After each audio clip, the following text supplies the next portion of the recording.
पहलगाम में जो आतंकवादी हमला हुआ था तो उसमें मैंने प्रधानमंत्री जी से 2-4 ट्वीट्स करके सवाल पूछे थे। सर इसकी जिम्मेदारी कौन लेगा, तो उसी से संबंधित ये 27-28 अप्रैल को ये मामला देशद्रोह का दर्ज हुआ था मेरे खिलाफ। जैसे आपकी के ऊपर जो देशद्रोह का मुकदमा दर्ज था उसमें अब सुप्रीम कोर्ट से जो राहत मिली है, क्या कुछ शर्तें रखी गई हैं इसको लेकर के? नहीं, अभी मैंने ऑर्डर तो नहीं पढ़ा है, लेकिन हाँ, सुप्रीम कोर्ट का जो फैसला है वो मेरी गिरफ्तारी पर रोक का है और ये मेरे लिए बहुत सुखद खबर है और इसके लिए मैं माननीय सुप्रीम कोर्ट का बहुत धन्यवाद करना चाहती हूँ। जिस तरीके से अभी तक जो पुलिस की तरफ से कोर्ट में रिपोर्ट दी जा रही थी कि आप विवेचना में सहयोग नहीं कर रही हैं, आपको नोटिस दी गई थी, लेकिन आप जिस तरीके से एकाएक हजरतगंज थाने में पहुंची थी अपने बयान दर्ज करा रही हैं, तो क्या उसके बाद किसी तरह के कोई बयान आपके दर्ज किए गए हैं अब तक?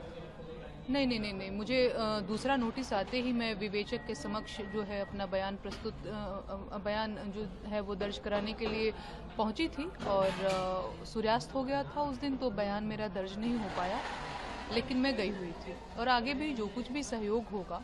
विवेचना अधिकारी के समक्ष प्रस्तुत होने का, जांच में जो सारी भी चीज़ें जो प्रोसेस होती हैं मैं उसमें सहयोग करूँगी।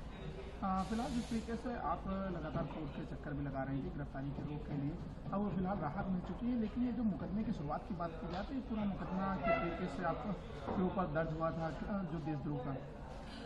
पहलगाम में जो आतंकवादी हमला हुआ था तो उसमें मैंने प्रधानमंत्री जी से 2-4 ट्वीट्स करके सवाल पूछे थे कि सर इसकी जिम्मेदारी कौन लेगा, तो उसी से संबंधित ये 27-28 अप्रैल को ये मामला देशद्रोह का दर्ज हुआ था मेरे खिलाफ। वही सारी चीज़ें प्रोसेस हो रही हैं, 8-9 महीना पहले का मामला है सर जी। तो अब जिस तरीके से किसी तरह की जो दूसरी नोटिस आने की बात की जाए तो उस पर आप पहुंचेंगे, एक ही मामले में जमानत मिली या फिर जो लंका थाने की बात की जाए उस पर भी कोई? नहीं, लंका थाने में चीज़ें अभी प्रोसेस नहीं हुई हैं, है ना। लंका थाने की तरफ से अभी मुझे नोटिस तक नहीं मिला है जी।